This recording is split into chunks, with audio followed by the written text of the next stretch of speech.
जय श्री कृष्णा। राधे राधे।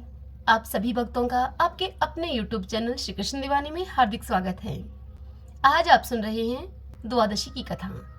मोक्ष चाहने वाले को इस कथा का विशेष रूप से श्रवण करना चाहिए।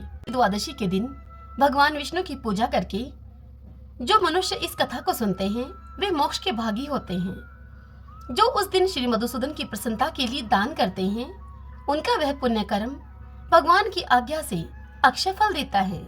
योग्य पात्र के लिए जो अन्न दिया जाता है उसके एक एक दाने में कोटि कोटि ब्राह्मण भोजन का पुण्य होता है। द्वादशी तिथि में जो भगवान विष्णु की प्रसन्नता के लिए जागरण करता है वह जीवन मुक्त होता है। द्वादशी तिथि को तुलसी के कोमल दलों से भगवान विष्णु की पूजा करता है वह तो समूचे कुल का उद्धार करके वैकुंठ लोक का अधिपति बनता है। द्वादशी को सायंकाल के समय भगवान विष्णु की प्रसन्नता के लिए शरबत दान देता है वह अपने पुराने पाप को शीघ्र ही त्याग देता है। द्वादशी में मनुष्य जो कुछ भी पुण्य करता है उसका किया हुआ वह पुण्य अक्षय फल देने वाला होता है।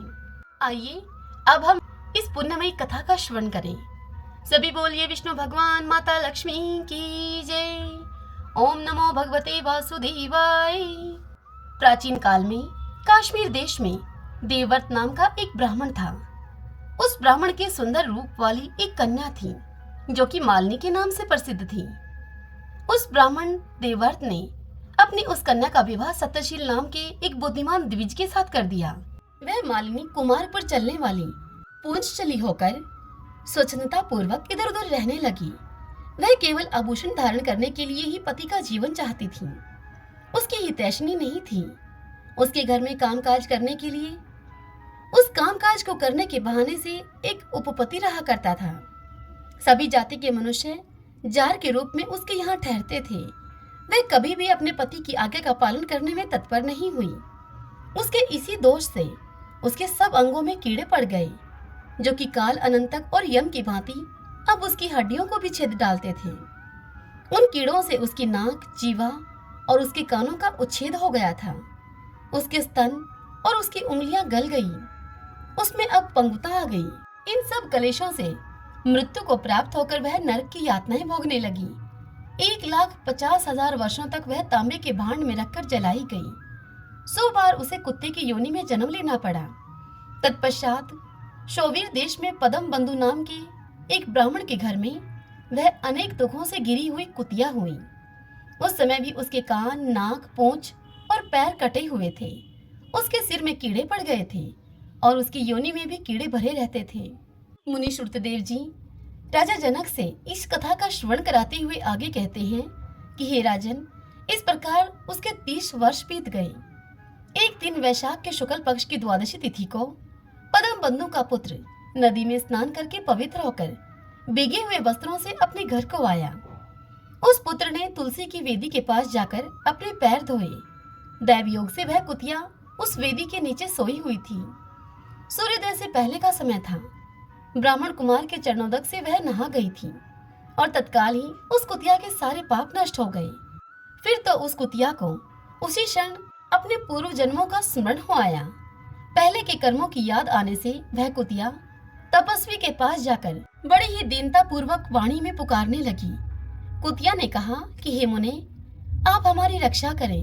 तदंतर उस कुतिया ने पदम बंधु मुनि के पुत्र से अपने पूर्व जन्म के दुराचरण पूर्ण वृतांत को सुनाए और यह भी उनसे कहा कि हे ब्राह्मण, जो कोई भी दूसरी युवती पति के ऊपर वशीकरण का प्रयोग करती है वह दुराचारणी मेरी ही तरह तांबे के पात्र में पकाई जाती है। पति तो स्वामी है, पति गुरु है और पति उत्तम देवता है। साध्वी स्त्री उस पति का अपराध करके कैसे सुख पा सकती है? पति का अपराध करने वाली स्त्री सैकड़ों बार तिर्यक योनि पशु पक्षियों की योनि को कहा जाता है। तो पति का अपराध करने वाली स्त्री सैकड़ों बार तिर्यक योनि में और अरबों बार कीड़े की योनि में जन्म लेती है। इसलिए स्त्रियों को सदैव अपने पति की आज्ञा का पालन करना चाहिए।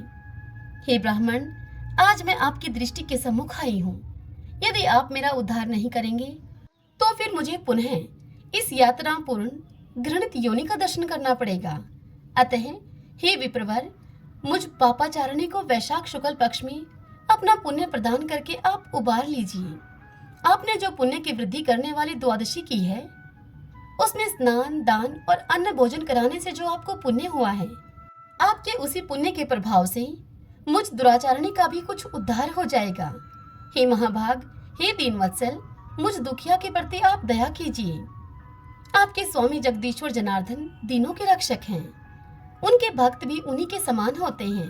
हे दीनवत्सल, मैं आपके दरवाजे पर रहने वाली कुतिया हूँ, मुझ दीना के प्रति आप दया कीजिए, आप मेरा उद्धार कीजिए। अंत में मैं आप द्विजेंद्र को नमस्कार करती हूँ।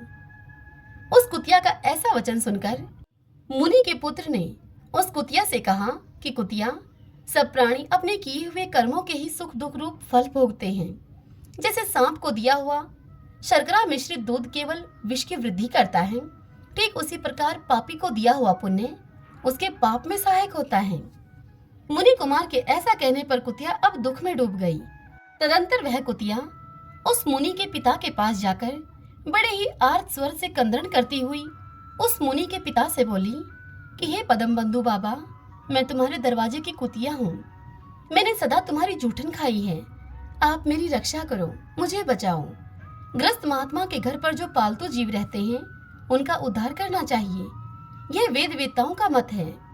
चांडाल, कौवे, कुत्ते ये प्रतिदिन ग्रस्तों के दिए हुए टुकड़े खाते हैं, अतः ये उनकी दया के पात्र हैं। जो अपने ही पाले हुए रोग आदि से ग्रस्त एवं असमर्थ प्राणी का उद्धार नहीं करता, वह नरक में पड़ता है, यह विद्वानों का मत है। संसार की सृष्टि करने वाले भगवान विष्णु एक को कर्ता बनाकर स्वयं ही पत्नी, पुत्र आदि के व्यास से समस्त जंतुओं का पालन करते हैं, अतः अपने पोष्य वर्ग की रक्षा करनी चाहिए, यह भगवान की आज्ञा है। दयालु होने के कारण आप मेरा उद्धार कीजिए। पदम बंधु बाबा को कही जाने वाली कुतिया की यह सारी बातें सुनकर घर में बैठा हुआ पदम बंधु बाबा का वह पुत्र तुरंत ही घर से बाहर निकला।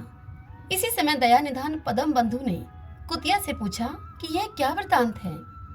तब उस पुत्र ने सब समाचार अपने पिता को कह सुनाया। उसे सुनकर पदम बंधु बोले कि बेटा, तुमने कुतिया से ऐसा वचन क्यों कहा? साधु पुरुषों के मुंह से ऐसी बात नहीं निकलती है। हे वत्स, देखो तो सब लोग दूसरों का उपकार करने के लिए उद्यत रहते हैं। चंद्रमा, सूर्य, वायु, रात्रि, अग्नि, जल, चंदन, वृक्ष और साधु पुरुष सदा ही दूसरों के भलाई में लगे रहते हैं। दैत्यों को महाबली जानकर महर्षि दधीचि ने देवताओं का उपकार करने के लिए दयापूर्वक उन्हें अपने शरीर की हड्डियां तक दे दी थी। हे महाभाग पुत्र, पूर्व काल में राजा शिबी ने कबूतर के प्राणों को बचाने के लिए भूखे बाज को अपने शरीर का मांस तक दे दिया था। पहले इस पृथ्वी पर जिमूत वाहन नामक एक राजा हो गए हैं। उन्होंने एक सर्प का प्राण बचाने के लिए महात्मा गरुड़ को अपना जीवन समर्पित कर दिया था। इसलिए विद्वान ब्राह्मण को दयालु होना चाहिए। हे पुत्र, क्या इंद्रदेव शुद्ध स्थान में ही वर्षा करते हैं?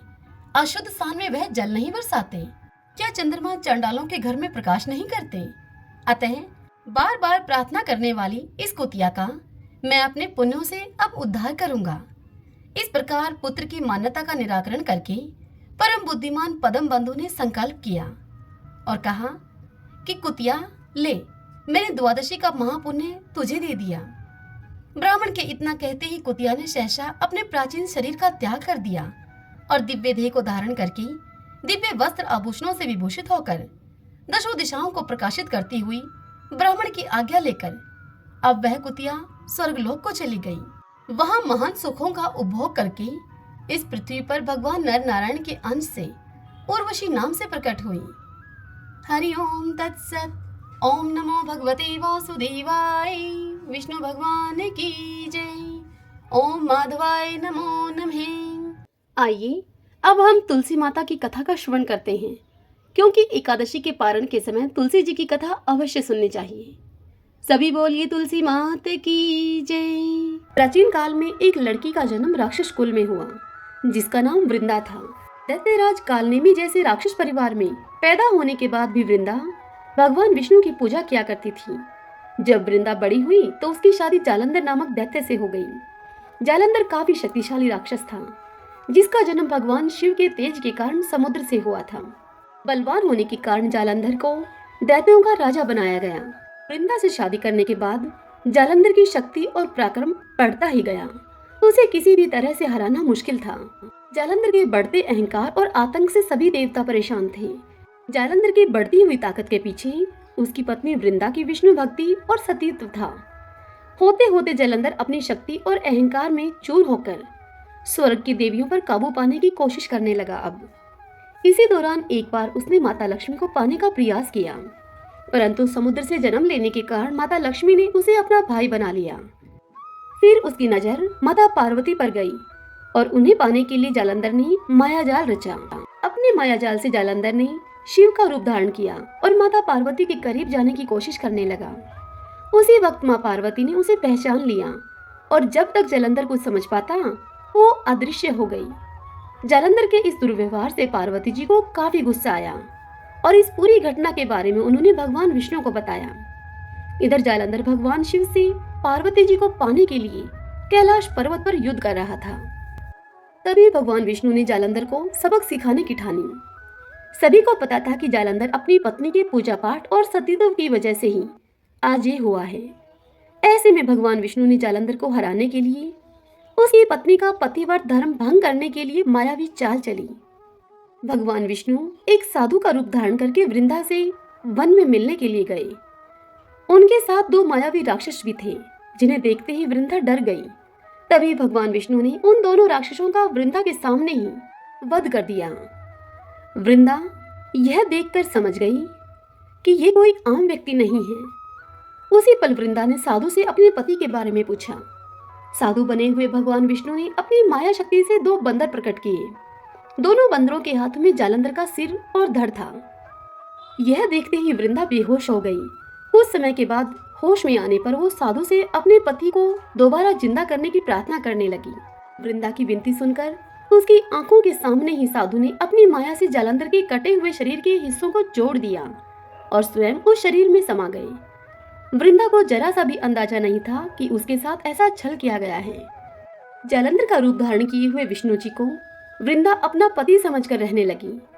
वृंदा के ऐसा करने से उसका सतीत्व भंग हो गया, जिसके बाद जालंधर कैलाश पर्वत में युद्ध हार गया। जब वृंदा को यह सच पता चला तो उसने गुस्से में विष्णु भगवान को पत्थर बनने का श्राप दे दिया। इस घटना के बाद वृंदा स्वयं सती हो गई। जिस स्थान पर वह भस्म हुई वहां तुलसी का पौधा प्रकट हुआ। विष्णु भगवान वृंदा के पति भक्ति से प्रसन्न हुए और उन्होंने कहा कि हे वृंदा, तुम्हारी पति भक्ति देखने के बाद मुझे तुम प्रिय लगने लगी हो। अब सदैव तुम मेरे साथ तुलसी के रूप में रहोगी। तुम्हारे तुलसी रूप का जो भी व्यक्ति मेरे शालिग्राम के साथ विवाह कराएगा उसे 1000 गुना यश और पुण्य प्राप्त होगा।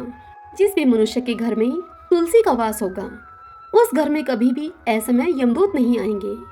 आगे भगवान ने कहा कि तुलसी के पौधे की पूजा करने वालों को गंगा और नर्मदा में स्नान करने के बराबर पुण्य प्राप्त होगा। संसार में चाहे कोई भी मनुष्य कितना भी दुष्ट क्यों न हो, कितने भी पाप क्यों न किए हों, मृत्यु के दौरान उसके मुख में तुलसी और गंगाजल अवश्य दिया जाएगा। इससे वह अपने पापों से मुक्त होकर वैकुंठ धाम को जाएगा। सभी बोलिए तुलसी मात की जय। आशा करती हूँ आज की यह कथा आपको पसंद आई होगी।